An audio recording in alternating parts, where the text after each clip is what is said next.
पंकज जी कि वीआईपी के जो कोटे की 3 सीटें हैं उन पर कब ऐलान होगा? आरजेडी ने तो लगभग सीवान छोड़ के सब सीटों पर ऐलान कर दिया है, पर वीआईपी का भी सीटें फंसी हुई हैं 3। इन पर क्या चल रहा है, क्या मामला है? देखिए, वीआईपी के कोटे में 3 सीटें हैं। अगर आप 3 सीटों का जिक्र करें तो एक सीट झंझारपुर है, दूसरी सीट गोपालगंज है और तीसरी सीट मोतिहारी है। मोतिहारी में बीजेपी के कद्दावर नेता राधा मोहन सिंह, पूर्व केंद्रीय मंत्री खड़े। इस बार जरूर ये चर्चा थी कि उनकी टिकट कट सकती है, उनका टिकट काटा जा सकता है, लेकिन उनका टिकट कटा नहीं और उनको टिकट दे दिया गया। अब उनके खिलाफ कौन कौन से उम्मीदवार उतारे जा सकते हैं, तो मैं आपको यह बता दूं कि चर्चा ये बहुत चरम पर है कि उनके खिलाफ रामा देवी की बेटी मैदान में उतर सकती है। अब आप समझिए, रामा देवी अभी तक तो बीजेपी की सदस्य हैं, बीजेपी से वो कई बार सांसद रह चुकी हैं, शिवहर से उन्होंने लगातार चुनाव जीता है। इस बार उनका टिकट जरूर कटा है और शिवहर जेडीयू के कोटे में चला गया। तो क्या रामा देवी की बेटी इनके खिलाफ उतरेंगी? लेकिन दूसरी एक सोच ये भी है कि क्यों नहीं किसी भूमिहार प्रत्याशी को वहां पर उतारा जाए।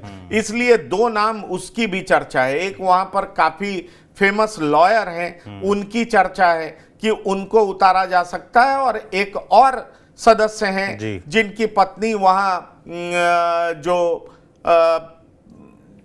जिले की अध्यक्ष हैं, जो म्युनिसिपैलिटी होता है उसके अध्यक्ष हैं। ऐसे में सवाल उठता है कि अगर इस तरह की बात होती है तो किसको उतारा जा सकता है। लेकिन 3 नामों की चर्चा है। दरअसल भूमिहार नाम की चर्चा इसलिए भी वहां पर की जा रही है क्योंकि मेरी बात हो रही थी वीआईपी के कुछ नेताओं से, तो वो ये कह रहे थे कि दरअसल वहां भूमिहार वर्सेस राजपूत पॉलिटिक्स में होता है मोतिहारी में। अगर हम एनडीए का वोट भूमिहार भी है और राजपूत भी है, राजपूत उम्मीदवार वहां खड़े हो चुके हैं। अगर हम भूमिहार को टिकट देते हैं तो भूमिहार के साथ ब्राह्मण भी आ जाएंगे, और अगर हम 50% भी वोट उनका तोड़ पाने में, ले पाने में कामयाब होते हैं तो हमारी जीत सुनिश्चित हो जाएगी। और यह भी कोशिश की जा रही है। पर दूसरी कोशिश यह भी है कि वैश्य समाज की भी संख्या ठीक ठाक है। ऐसे में अगर रमा देवी की बेटी को चुनावी मैदान में उतारा जाता है तो वैश्य समाज को भी साधने की कोशिश है। ऐसे में मुकेश सहनी क्या फैसला लेंगे, महागठबंधन के सिरमौर लालू प्रसाद क्या फैसला लेते हैं, यह देखना दिलचस्प होगा। जहां तक झंझारपुर का सवाल है तो झंझारपुर में गुलाब यादव का नाम सबसे आगे। गुलाब यादव आरजेडी के सदस्य रहे, लेकिन चूंकि ये वीआईपी के कोटे में सीट गई है तो कहा जा रहा है कि गुलाब यादव को ही लड़ाया जाएगा। गुलाब यादव की बेटी भी चुनाव जीती है, गुलाब यादव की पत्नी भी इंडिपेंडेंट एमएलसी हैं, और गुलाब यादव पुणे बेस्ड बिजनेसमैन है लेकिन रहने वाले उसी इलाके के। अब सवाल उठता है कि झंझारपुर से अगर उनको उतारा जाता है तो यह माना जा रहा है कि झंझारपुर में अच्छी खासी आबादी मल्ला समाज की है, निषाद समाज की है। निषाद समाज पक्ष में वोट करते हैं और साथ ही साथ यादव और मुसलमान का वोट इनके तरफ शिफ्ट होता है, तो ये जीत सुनिश्चित हो जाएगी। वीआईपी ये सीट निकाल सकती है। इस लिहाज से गोपाल यादव वहां सबसे आगे दिखाई पड़ रहे हैं। अब रही बात कि गोपालगंज में क्या होगा, तो गोपालगंज सुरक्षित सीट है।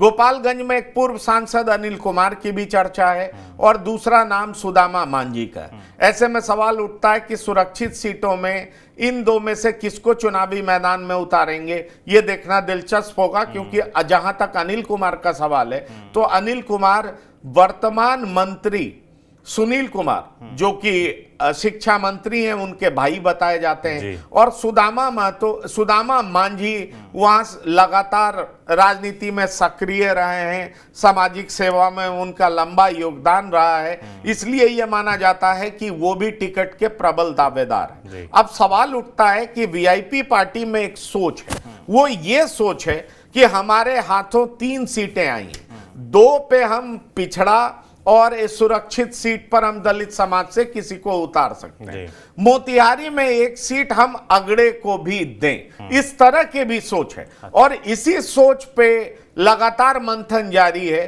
अब इस सोच के साथ वीआईपी पार्टी कैसे आगे बढ़ती आने वाले समय में यह देखना दिलचस्प होगा। लेकिन वीआईपी पार्टी यह तय मान रही है कि इन 3 सीटों पर वीआईपी पार्टी का तो जलवा दिखेगा ही दिखेगा, लेकिन साथ ही साथ 13 सीटों पर मल्लाह समाज जिस तरीके से महागठबंधन के पीछे खड़े दिखाई देंगे, उसका फायदा महागठबंधन को होगा। लेकिन एनडीए इस बात को सिरे से खारिज करती है। एनडीए कहती है कि पिछड़े अति पिछड़े के सबसे बड़े नेता प्रधानमंत्री मोदी स्वयं है और निषाद समाज बीजेपी का स्वाभाविक वोटर रहा है।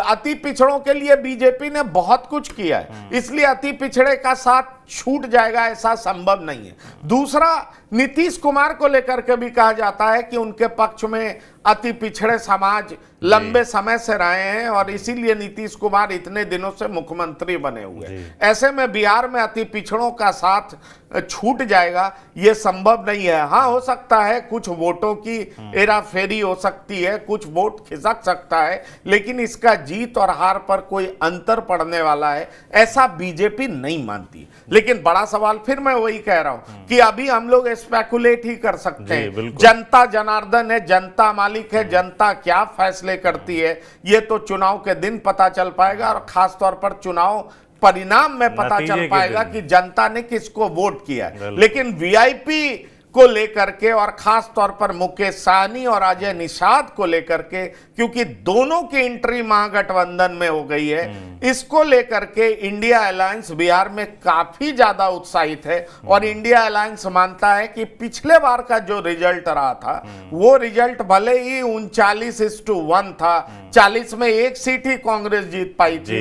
लेकिन इस बार हम दर्जन भर से ज्यादा सीटें जीतेंगे और बीजेपी को करारा जवाब देंगे। इसलिए मैं आपको कह रहा हूं कि जिस तरीके से आपने सुना होगा कि लालू प्रसाद के सुपुत्र तेजस्वी यादव जगह जगह घूम रहे हैं, भाषण दे रहे हैं, उनकी सभा में अच्छी खासी भीड़ भी उमड़ रही है और वो एक बात कह रहे हैं जो गौर फरमाने लायक है। वो ये बात कह रहे हैं कि जिस तरीके से आडवाणी जी का रथ मेरे पिता ने रोका था, मैं मोदी जी का रथ मैं रोकूंगा। अच्छा। मोदी का रथ मैं रोकूंगा। आडवाणी जी तो सही में रथ पे सवार थे, वो कार सेवा कर रहे थे, वो एक भारत में व्यापक रूप से जनमत तैयार कर रहे थे कि अयोध्या में राम मंदिर का भव्य निर्माण हो, और इसको लेकर के उन्होंने रथ यात्रा की थी। और रथ यात्रा आपको मालूम है कि उनका रूट क्या था, और बिहार से जब गुजर रहे थे तो उनकी अरेस्टिंग हो गई थी, और अरेस्टिंग होने के बाद लालू प्रसाद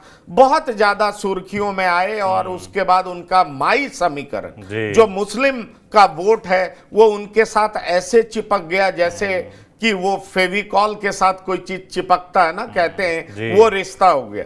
तो तब से मुस्लिम और यादव उनके आधार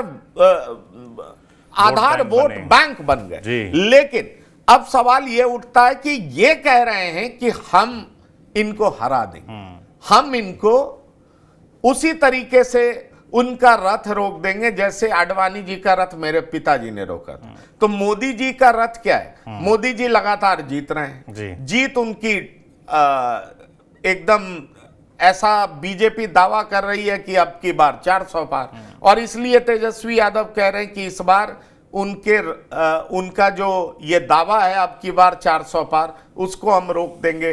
अब देखिए तेजस्वी यादव का यह दावा किस हद तक कारगर होगा, इस बात को तो साफ साफ कहा जा सकता है कि तेजस्वी यादव का जो भी प्रभाव है वो बिहार में है, बिहार से बाहर तो है नहीं। पर उनके कहने का अभिप्राय ये हो सकता है कि जिस तरीके से बीजेपी या एनडीए बिहार में पिछली बार 39 सीटें जीती थी, इस बार एनडीए उस तरीके से सीटें नहीं जीत पाएगी। उस कई सीटों पर हम बीजेपी को हराने जा रहे हैं और बीजेपी को जबरदस्त नुकसान देने जा रहे हैं। तो बीजेपी को या एनडीए को बिहार में जबरदस्त झटका मिलने जा रहा है, और इसीलिए तेजस्वी यादव कह रहे हैं कि हम इस तरीके से प्रधानमंत्री मोदी का रथ बिहार में रोकेंगे।